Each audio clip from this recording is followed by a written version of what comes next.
Hey guys, OGL Biden here, bringing you guys my UPBA Week 7 match up against D-Train and his St. Louis Bulus. Very big game this week. We unfortunately lost a pretty close 1-0 game to Storm last week due to some early game mishaps. So we, are really looking to bounce back this week. Are we 2-4 right now? Yeah, we're 2-4 right now. So going 2-5 is definitely not what we want. It makes it a lot harder on us to try and have a late season comeback, and I'd like to start the comeback this week in all honesty. But with that being said, I am just going to do a quick little team breakdown, very fast, shouldn't be longer than 5 minutes, and we'll jump right into the game. Our team, if you forgot, consists of Aegislash, Megagolade, Suicune, Sylveon, Decidueye, Diggersby, Aerodactyl, Hydreigon, Garbodor, Combuskin, while our opponent's team consists of the Landorus, Therian, Tapu Fini, Kommo-o, Volcarona, Kartana, Piloswine, Silvally, Xatu, Skuntank, Lairon, and Mega Manectric. So first up, remember we have on our team, we have some pretty nice speed control in our Choice Scarf, Aerodactyl, Stone Edge, Ice Fang, Aerial Ace, Flamethrower. Hits pretty much all of his team very hard. We're running Flamethrower just because it hits the Kartana a lot harder, and that's the only thing we're going to be clicking on versus that thing anyways. So I figured, having that extra oomph and always knocking it out opposed to Fire Fang being a roll, I think, and having that shot to miss, it just wasn't worth it in my opinion. Next up, we have a 4 attacks Mega Gallade right here. Really good wall breaker in this game. Close combat, Ice Punch, and Headbutt. Hyper Voice. Poison Jab. Sorry, this is really tiny on my screen. I don't know why I said Hyper Voice. Next up, we have a Poisonium Z, Hydreigon, Draco Meteor, Belch, Roost, Dark Pulse. The special attack is to ensure a knockout on max HP Tapu Fini after Stealth Rock. That's going to be our main target with the Z Belch. Then we have a defensive Aegislash, meant to take on the Kartana. It's their best Kartana check in my opinion. Then we have a Rindo Berry, Spadef, Suicune, also here to take on the Volcarona. It's our best kind of check to that thing. We can roar it out if it gets too boosted. We can try and Skull Burn it. We have Rindo to live +1 Giga Drain, I think. And then we have a Sylveon right here. Max HP, max defense with a modest nature. I believe it gave us a 2 at KO on something in particular. I totally forget exactly what it was. But we have Wish Protect, Moonblast, and Hidden Power Rock. Moonblast, Q Charm over, Pixelate Hyper Voice simply because it hits the Kommo-o, for damage at all. If he brought Kommo-o and he was soundproof, we would be walled by that thing. But with that being said, let's jump right into the game. If you look at the team our opponent decided to bring, looks like they went with the Mega Manectric, Silvally, Tapu Fini, Volcarona, and Landorus, and Xatu. Right off the bat, I want to lead off with my Hydreigon. I think it puts the most pressure on him immediately if he wants to lead off with the Xatu, trying to deter hazards from my air. I guess nothing on my team really besides Aerodactyl would be carrying rocks, and that would scare it out. But I figured it's a good lead against the Mega Manectric. It's one of my better pivots into that thing. I actually don't switch into it well at all, and it forces him out into the Fini early, which can be nice in itself too. So I figured Hydreigon is a very nice lead. Early game we can get a big Dark Pulse on something we can gauge damage depending on the Tapu Fini spread and the item. Dark Pulse into Z Belch can potentially knock it out. So I figured, if he's not lefties and he's just max HP, we can actually almost knock him out with the Z Belch, which I will definitely take because Tapu Fini is a problem for our team to deal with. So he's going to lead off with the Mega Manectric, and he's going to go straight for the Volt Switch. I assume not wanting to waste his Lightning Rod if he doesn't need to, or he might have just, misclicked and not Mega, but I honestly think it's probably just keep his Lightning Rod in the back just in case. As he's going to go into the Tapu Fini right here, get the Misty Surge, and I believe I just throw for Dark Pulse right here, Well, it was pretty obvious the thing was coming in. I'm not going to throw for my Belch anyways. But he is going to take the Dark Pulse. He's probably around max HP, nothing more, nothing less. But he is lefty, so he is potentially out of range of this Dark Pulse. Of the Z Belch right here. And I don't expect him to stay in. I expect him to kind of want to switch out and Scout, which he does end up doing as I switch out into my Sylveon. I figured it was my best mid-ground. as we are able to catch the Landers Therian right here. So we kind of are bluffing that we are Choice Scarf at this point in the game, which is also very, very nice, as he is going to go for the Earthquake right here, which is going to do a pretty decent chunk to our Sylveon. Being that we're not bold, this is definitely a roll to 2-hit KO us potentially, but being that we are modest, this is actually a 2-hit KO on the Landers, so I am going to get a big chunk on that thing. I'm going to get a little bit of lefty spec, and expecting him to not want to risk the roll, I'm going to go for a Wish right here, as he goes for the Swords Dance in my face, which was a pretty ballsy play, but definitely worked out for him. And like, I definitely didn't expect him to Swords Dance in the face of my Sylveon that was looking to 2-hit KO him, but regardless, we can get up pretty high, up to a decent amount of health right here. So I'm going to go for the Protect, scouting for either Z move, or, you know, if he wants to try and hit me with something, I can get it back up to full and be out of range of a +2 Earthquake, potentially, as I am going to get up back to full right here after the Wishes. He does end up going for the Earthquake. That would have been a really, really good play on his end if he Swords Dance right there, but thankfully he didn't. He's going to go for a U-turn right here. I'm expecting he assumed I was going to switch out into something like my Aerodactyl or something like that, but I stayed in, and I went straight for a Moonblast right here, and I figured, you know, it was definitely my best play. I could definitely knock out the Landers. I didn't want that thing to rock polish up after or something like that, as I am going to flip the Moonblast, get a little chunk on this Volcarona, and get a special attack drop, which makes me feel much more safe in just going straight for a Hidden Power Rock, because I know this thing's going to have to try and set up versus me, which is pretty tough with me having the HP Rock. So even at +1, this HP Rock is going to do a huge, huge, huge chunk to the Volcarona right here.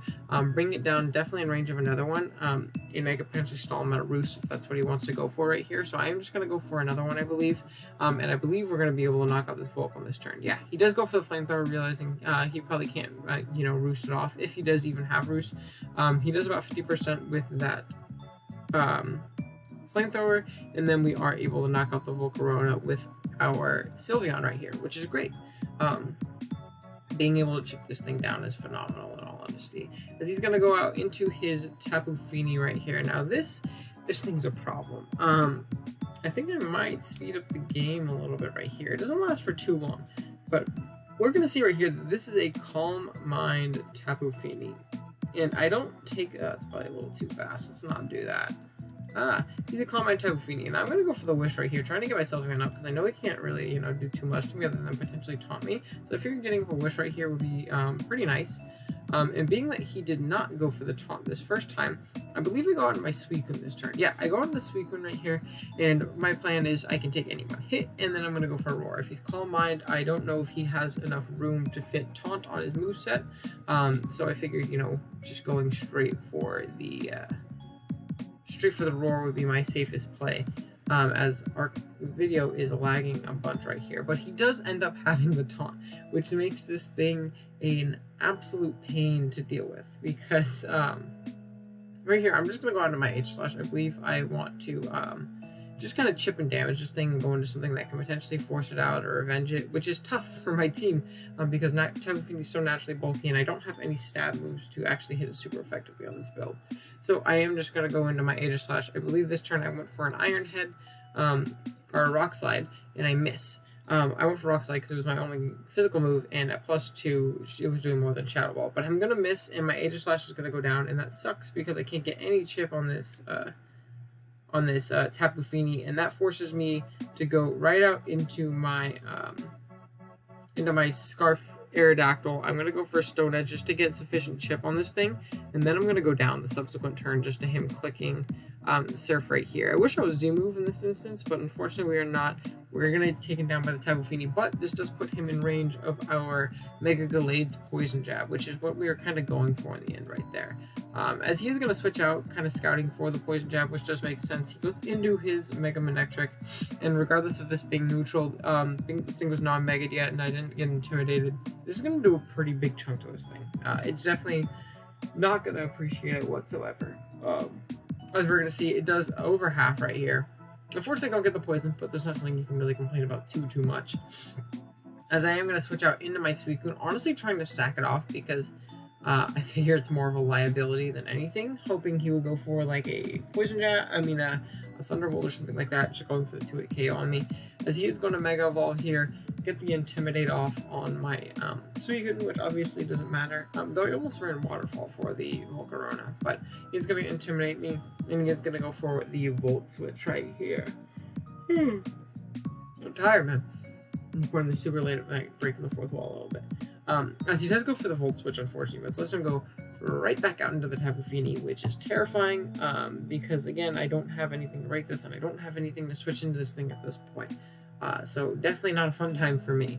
As he is going to get a little bit of lefties, he is, however, still in range of a Poison Jab at this point.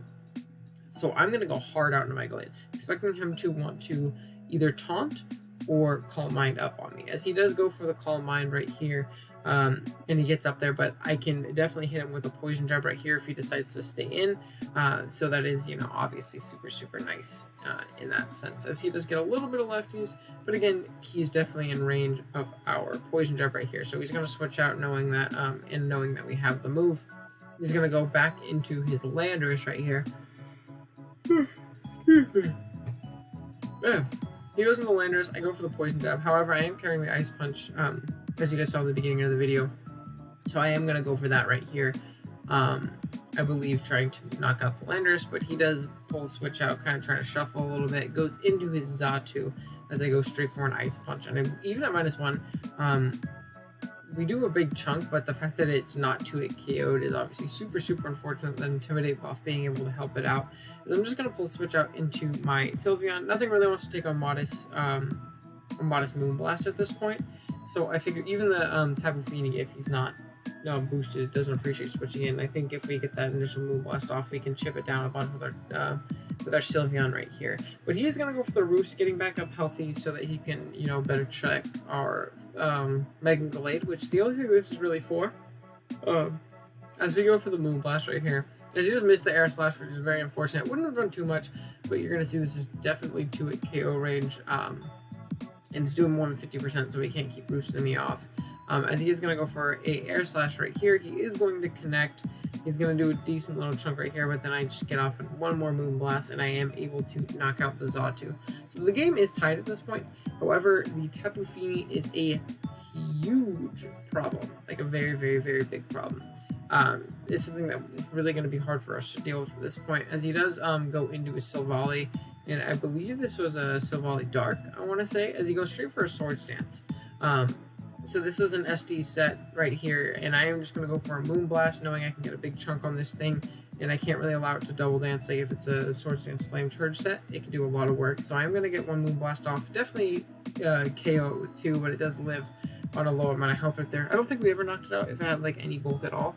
But he is going to go for the +2 Iron Head. That is going to knock out my Sylveon, and down it goes. So we did fall behind, unfortunately, right here. Sorry about the lag. That's ugly.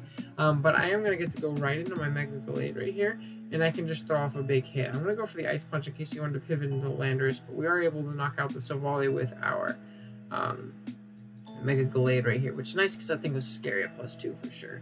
But right here, he's going to go into his Mega Manectric right here. As I believe I'm going to pull a switch out into my Suicune once again, just trying to sack this thing off. I want it dead. I want to free switch into my Hydreigon, and I want to start clicking Dark Pulse. I want to click Z-Belch on that Tapu Fini, because at this point, if I can kill the Tapu Fini, I think my Hydreigon just wins. But he's going to go for the Volt Switch. Unfortunately, we are going to live said Volt Switch, and he's going to go out into his Tapu Fini and get the Misty Source back up. And this is really bad, once again, because, you know, this thing can set up all over me. So at this point, I'm going to click Roar this time, because I figure he might want to just straight up attack me, or, you know, try and set up a Calm Mind again. But he does go straight for the Moonblast and, you know, trying to catch my potential Mega Glade switching like I did last time. He is able to knock out my Suicune, but again, that's fine. That does give me a free switch into my Mega Glade right here, which is, again, very, very nice, as we are able to just throw off a big Poison Jab right here. You know, nothing really wants to come in and take it, like, whatsoever. Everything is going to be knocked out. The Mega Manectric, I believe, was knocked out by a -1 Poison Jab for the range it was at. And the Landorus, I can just Poison Jab into Ice Punch and knock that thing out. So I am going to get off the Poison Jab on the Landorus right here. And I believe this next turn, I am going to just click Ice Punch. It is going to reveal to be Yachi, but he's definitely low enough to be in range of our you know, -1 ice punch right here. Glade's too strong for that. So down goes our down goes his Landorus. So right here, he's going to go into the Mega Manectric. He's going to get off another Intimidate. As this turn, he's just going to hold Thunderbolt or Mega Gallade right here. As I am going to stay in, I am going to try and knock it out. But I go for the Poison Jab right here. And in hindsight, this is a misplay. I should have just attacked what was in front of me. And just got chip on everything, you know, possible, as he is going to be able to go for another Thunderbolt, and he is going to be able to knock us out with that right here. So that is unfortunate. Down goes our Mega Gallade, but I can win this game with a Hydreigon at this point. At this point, like I said, I can win the game with Hydreigon if I just get this Dark Pulse off on the Mega Manectric, and if I get the Z-Belch off on the Feeny. The Feeny is definitely in range if it's max HP, which is looking to be in this. Mega Manectric can never beat me. He can never OHKO me with anything. Can't kill me with a modest Signal Beam, a modest HP Ice, or anything like that. HP Fairy doesn't exist. It doesn't get any other coverage that really does threaten me. So right here, I'm just going to throw off a Dark Pulse, trying to knock this thing out. If he wants to go into the Feeny, that for sure puts him in range of Z-Belch, and I don't know if he wants to risk that, as he is going to go for the Thunderbolt right here. And we should win the game at this point if we can get the Dark Pulse off, but we get paralyzed. And this seals the game for us. We can't win the game at this point because the Feeny is definitely going to outspeed us. We are able to knock out the Manectric, which is very nice, but the Feeny is going to be able to come out right here, and we're not going to be able to show off our cool Poisonium Z-Belch right here, which definitely would have knocked it out at this point from the range it was at. I got a set after the game, and he was, in fact, just max HP, max speed, so we definitely would have knocked it out. But hey, that's Mons. What can you do? Unfortunately, just that's how things go. There's a reason these things are in the game.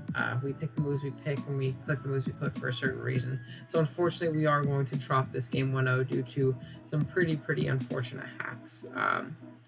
Again, GG's to D. He definitely played this game very well. No discredit to him at all. He went for his win con. He played the best he could. It does suck for us, though, because this makes our playoff run very hard. Of course, I'm going to give it my all, and I'm not going to, you know, take any games lax or anything like that. I definitely I refuse to play a game without, you know, giving it my all. But it is going to be much harder at this point. So we're going to have to see what we can do. Next week, we play against, I believe it's Poipole Charlie. Newcomer to League. Someone had a drop recently, and they took over for their team. So hopefully we can pick up a dub there and slowly start our descent, or rise back to the top. And another league I'm in, actually, one of the leagues I help run, I started off 0-4 this season, and then I ended up going 7-1 in my last 8. So it's definitely possible. It just, I gotta, you know, grind hard and hopefully pick up some dubs. But yeah, again, GG's to my opponent. Be sure to check him out in the description below. Very cool guy. Talked to him after the game a bit, and you know, he was definitely a cool dude, and you know, he played this game very well. But thank you guys so much for watching. I really do appreciate it. Be sure to you know, subscribe and like if you guys enjoyed the video, enjoyed the battle, all that good stuff, and I will catch you guys later.